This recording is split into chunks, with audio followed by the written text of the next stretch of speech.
Sekarang kita masuk ke the medium is the message. Di media itulah pesannya. Jadi, kata beliau, the channel through which a message is transmitted is more important than the message itself. Channel atau saluran atau media di mana satu pesan disampaikan itu lebih penting dibandingkan isi pesannya sendiri. Jadi makanya the medium is the message. Ini hubungannya dengan pengaruh media ke masyarakat. Jadi pertama-tama bukan isinya, tapi medianya. Ini boleh kalian cek di buku itu ya, Understanding Media, The Extension of Man. Kenapa begitu? Ada beberapa alasan. Mengapa sih medium is the message? Kenapa lebih penting medianya? Coba kita lihat ya. Yang pertama, setiap medium, setiap media itu membawa cara baru menyampaikan informasi yang pada gilirannya mempengaruhi cara orang berpikir, cara orang berkomunikasi, cara orang memahami dunia. Bandingkan tadi, misalnya tadi saya ceritakan, zaman dulu orang kalau ngundang itu ya datang satu-satu ke rumah. Ayo, dengan gaya ini coba kita bayangkan, orang lebih kenal satu sama lain, lebih manusiawi. Kan itu, ini aspek-aspeknya. Jadi tidak terisolir, kita saling mudah kompak, mudah bersatu. Kemudian sekarang kita kalau ada apa pakai WA, itu beda lagi sudah kan. Orang ngirim WA itu meskipun emotikonnya senyum bisa saja dia merengut. Ya kan? Jadi kita tidak suka, sebel sih, tapi ya bisa saja ngirim emotikon jempol. Gimana komentarmu, bagus nggak? Jempol. Itu jempol itu bisa maknanya bagus, bisa maknanya sudah lah, tidak usah cerewet. Selesai. Kan bisa saja begitu. Kita maknanya bisa banyak. Jadi itu yang dimaksud medianya, itu jauh lebih penting kita perhatikan dulu. Bandingkan kalian yang pegang e-book dengan sekarang misalnya buku cetak. Ada cetak, ada e-book, itu mungkin gaya hidupmu berubah, berbeda. Kemana-mana bawa buku berat dengan cukup di sini ada apa saja. Kalau buku yang kalian bawa, begitu kalian pegang, kalian buka, ya itu yang kalian baca. Tapi begitu e-book, ada kok Pak, saya tidak bawa buku, tapi di HP saya banyak. Tapi begitu buka HP, mau buka e-book, terus ada video baru dari langgananmu YouTube. Ada baru, saya TikTokan, terus Instagraman. Gaya hidupnya beda sudah. Distraksinya beda, peradabannya juga beda. Jadi bedanya dulu misalnya radio dan televisi atau film. Mungkin dulu yang generasi saya itu aktif dengar dulu namanya sandiwara radio. Sandiwara radio itu yang dilatih auditorinya, pendengarannya, imajinasinya main. Jadi saya dulu membayangkan Saur Sepuh, Tutur Tinular, itu bayangan saya Brahma Kumbara kayak gimana, Arya Kamandanu kayak gimana, itu kan di pikiran bayangan saya. Begitu divisualkan jadi film, kok beda dengan bayangan saya. Saya dipaksa harus ikut gambar itu. Itu membentuk tradisi yang berbeda, budaya yang berbeda. Kalau dengerin radio bareng-bareng itu satu rumah dengerin satu radio yang sama, kerukunan terjamin. Sekarang pegang HP masing-masing, nyetel YouTube channelnya beda-beda, selariannya beda-beda. Akhirnya kita lebih terisolasi. Itu the medium is the message. Jadi media jadi lebih penting. Yang kedua, itu tadi ya, dampak sosial media lebih penting dari pesan individual yang ingin disampaikan. Kenapa? Dampaknya itu tadi, gaya hidup berubah, kebersamaan berubah.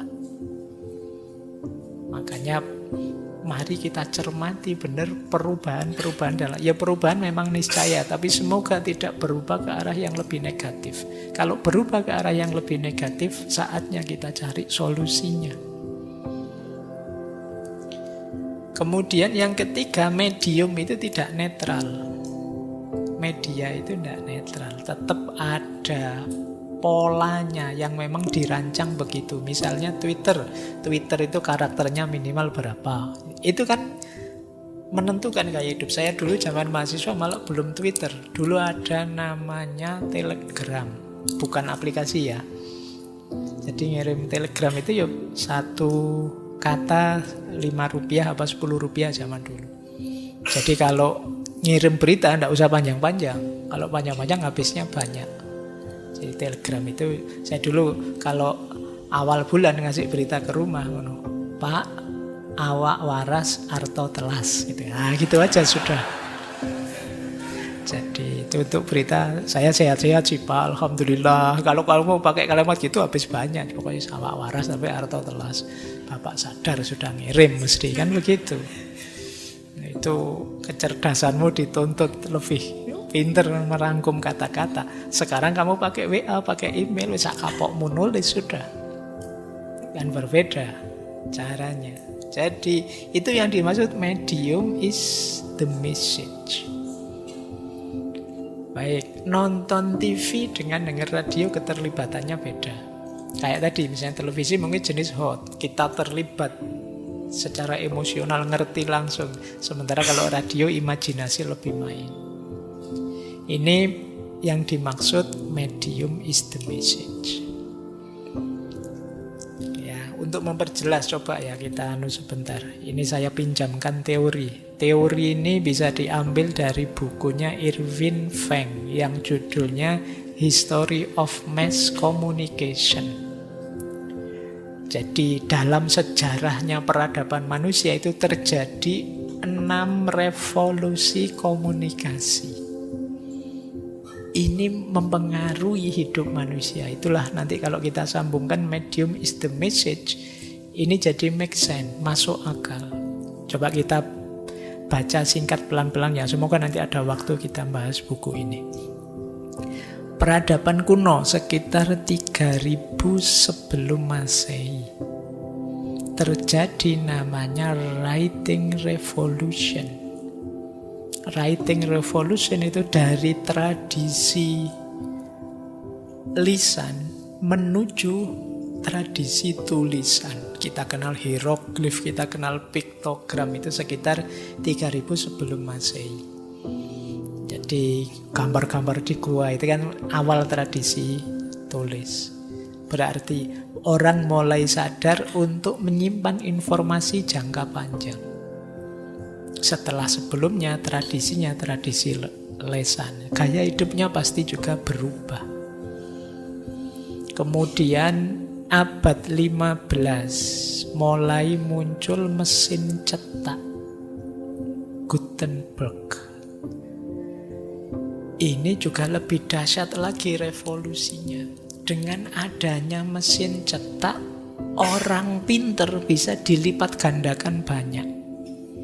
Bayangkan zaman dulu ya, ilmu itu ditransmisikan dengan lesan. Kamu tak ijazahi ilmu ini ya, nanti gurunya mengijazahkan lagi.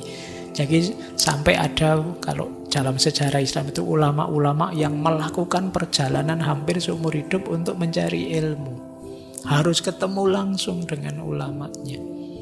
Tapi begitu lahir mesin cetak, ilmu bisa ditulis di kertas, digandakan dengan sebanyak yang kita suka. Orang pinter meningkat pesat banyak. Ini nanti yang mengawali Renaissance di Barat. Jadi kalian bisa baca buku, bisa menggali sendiri karena banyak referensi bisa kalian akses langsung. Kalau zaman dulu sebelumnya sulit. Mungkin ditulis sih, para ulama juga nulis dengan tinta, cuma dengan tinta ini kan lama. Bayangkan kitab Ihya Ulumuddin ribuan halaman nulis dengan tinta, itu berapa banyak bisa digandakan. Tapi begitu ada mesin cetak, sebanyak apapun kalian ingin menggandakan mudah. peradaban manusia berubah drastis. Jadi ini padahal kan media, tapi bagaimana media ternyata perannya penting. Reformasi Renaissance di Barat itu ya karena revolusi mesin cetak. Kemudian muncul lagi sekitar abad 19. Istilahnya Irving Feng, mass media revolution. Munculnya surat kabar, majalah, media-media cetak yang bisa diakses oleh banyak orang. Sekarang informasi cepat menyebar kemana-mana. Ada koran, ada majalah. Ini diawali abad 19. Peradaban berubah, dunia manusia berubah sudah. Sekarang orang sudah bisa ngerti apa yang terjadi di mana-mana. Kalau semula ngertinya terbatas saja, sekarang ngerti berita dari mana-mana. Oleh mass media revolution. Kemudian abad 19 juga terjadi, ini 19 pertengahan, revolusi telekomunikasi. Munculnya telepon, radio, televisi. Lebih dahsyat lagi. Sekarang informasi yang kemarin tulis bisa didengarkan, bisa dilihat langsung sak gambar-gambarnya dengan televisi. Peradaban berubah sudah. Setelah itu terjadi lagi abad 20. Ini lebih dahsyat lagi, computer revolution. Orang sudah bisa bermain dengan data-data kompleks ketika ada komputer. Meskipun awalnya komputer itu besar, komputer awal itu kan besarnya sak kamar itu. Mengalami eteralisasi tadi, mengalami semakin ringan, sekarang komputer tambah kecil. Terakhir kita ngalami hari ini revolusi komunikasi. Interaktif, komunikatif revolution. Sudah, sekarang ada medsos, email, pesan instan, DM, dan lain sebagainya. Jadi peradaban kita mengalami 6 fase revolusi besar di dunia informasi dan komunikasi.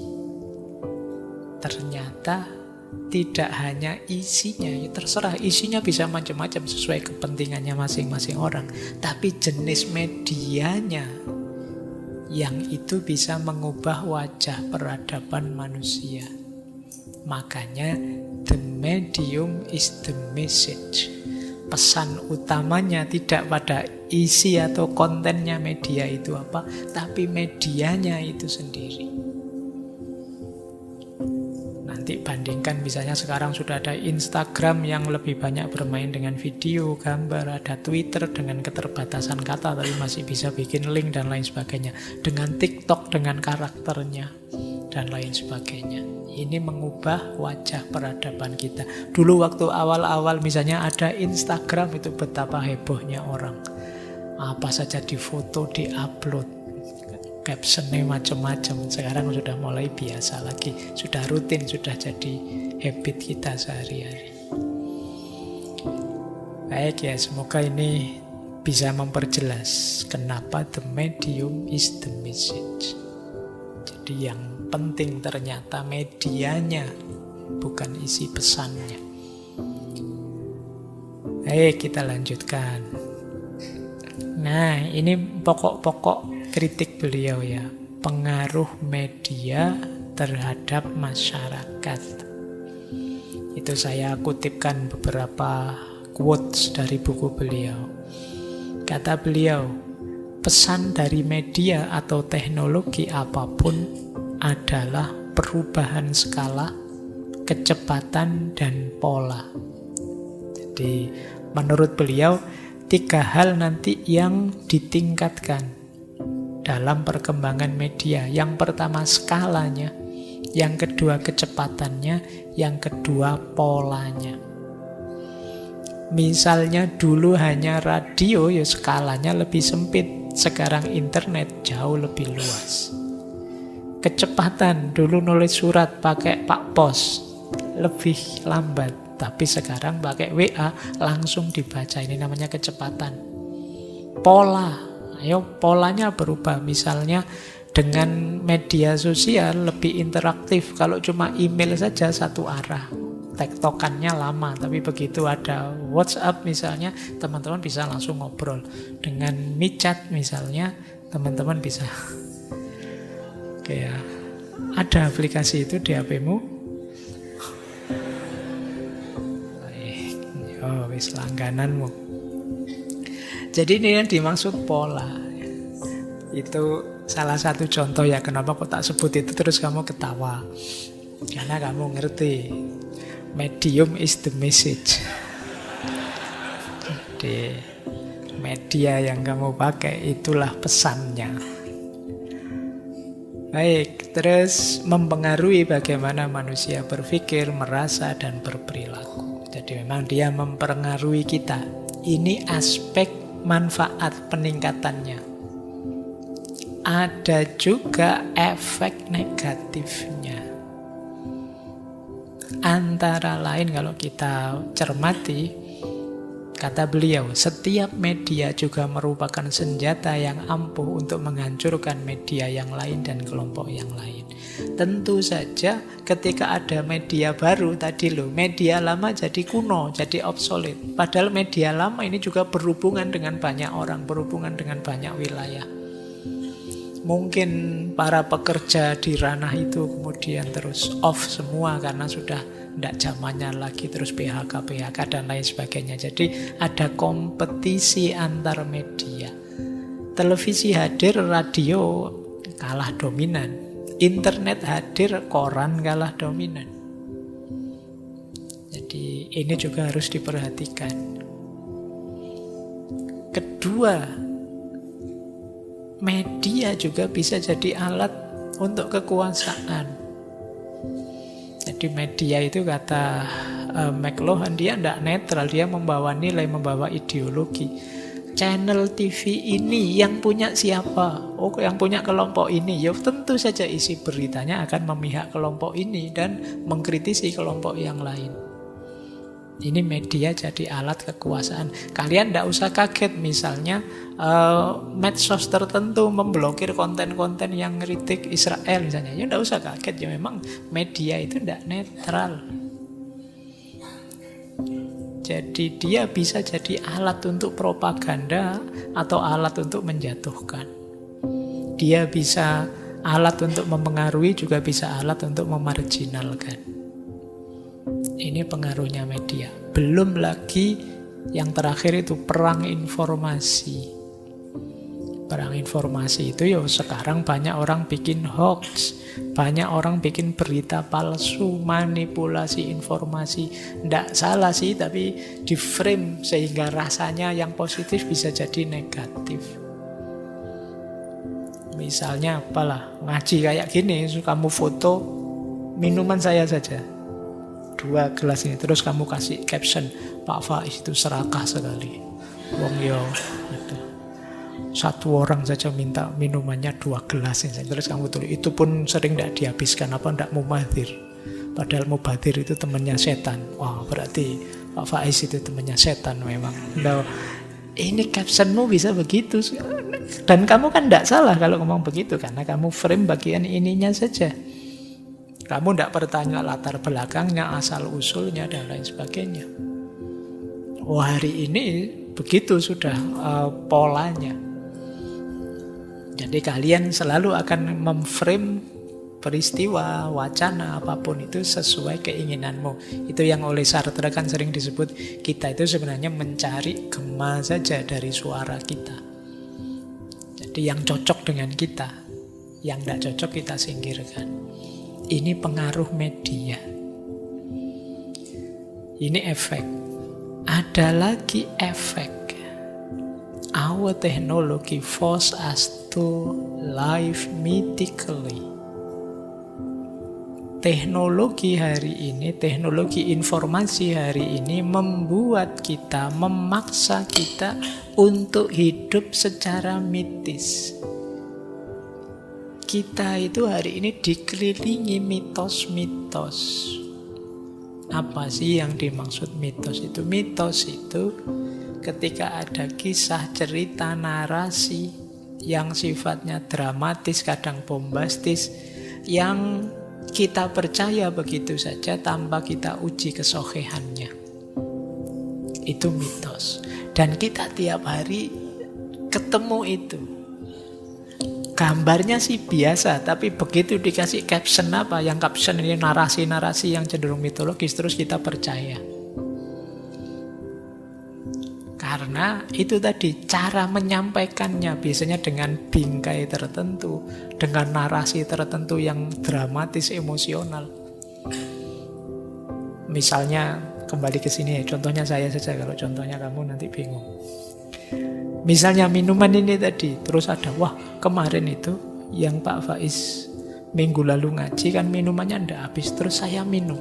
Setelah saya minum ternyata rasanya badan seger sekali. Seminggu itu nasib saya kok beruntung terus misalnya.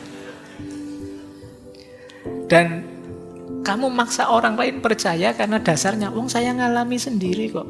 Ndak percaya ya terserah, saya loh yang ngalami langsung. Ini terus kamu maksa orang lain untuk percaya bahwa itu faktanya memang begitu, mau apa. Dan banyak model begitu kita alami tiap hari. Orang lain memaksa kita untuk percaya yang dia sampaikan dengan narasi-narasi, mungkin ditambahi gambar, ditambahi grafis apa, ditambahi info apa yang di frame sesuai kepentingannya dia. Dan kita dipaksa untuk percaya. Itu yang kata McLuhan, kita hari ini, our technology force us to live mythically. Kita dipaksa hidup dalam mitos-mitos sesuai keinginannya orang yang bikin konten. Jadi mungkin orangnya sangat benci seseorang atau sekelompok orang, tiap hari dia memproduksi cerita, mendramatisir fakta, didramatisasi, padahal itu sebenarnya biasa saja, tapi didramatisasi sedemikian rupa sehingga rasanya luar biasa dan kita dipaksa untuk percaya. Pada akhirnya kita ya percaya. Ini namanya kita hidup dalam mitos-mitos. Kita sulit membedakan mana opini, mana fakta. Yang nyebar, yang tadi dia bilang ini fakta loh, nomor 1, nomor 2, nomor 3, seolah-olah itu fakta, padahal itu opininya dia. Mungkin fakta, tapi fakta yang di frame, fakta yang dilihat bagian yang sesuai kepentingannya dia saja. Nah, di titik ini teman-teman harus cerdas ya, harus terliterasi. Kita sering tertipu di situ. Jadi teman-teman sering kegocek di argumen-argumen, pembuktian-pembuktian yang sifatnya framing. Jadi kita hari ini sulit sekali membedakan antara fakta dan opini, karena opini ditampilkan sebagai fakta, didukung oleh fakta-fakta yang sudah dipotong sesuai keinginannya yang menyampaikan berita. Nah, ini harus mulai latihan ya sekarang biar tidak mudah tertipu.